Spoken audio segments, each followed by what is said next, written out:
அஸ்ஸலாமு அலைக்கும். இங்கே பாருங்கள், இன்றைக்கி பழம்பொரி பொரிச்சிருக்கிறேன்.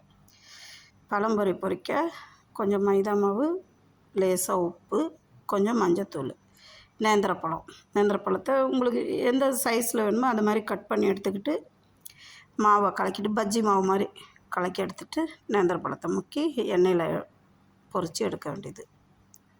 நேந்திரப்பழம் இதை மலையாளி பழம்பொரின்னுவாங்க. இது பக்கோடான்னு நம்ம தமிழில் சொல்லுவோம், மலையாளத்தில் உள்ளி வடைன்னுவாங்க. இது சீஸ், அதை நம்ம ஊரில் பன்னீர்னுவோம். இது பாலாடை கட்டி சீஸ். இது உருளைக்கிழங்கு. இது சிக்கனு, உருளைக்கிழங்கு, சீஸ். அப்புறம் நோன்பு திறக்க ஜூஸு. வாங்க, பிஸ்மில்லா. எங்கள் வீட்டுக்கு நோன்பு திறக்க எல்லாம் வாங்க, எல்லோரும் சேர்ந்து நோன்பு திறப்போம். நல்லா கேட்குறேன்.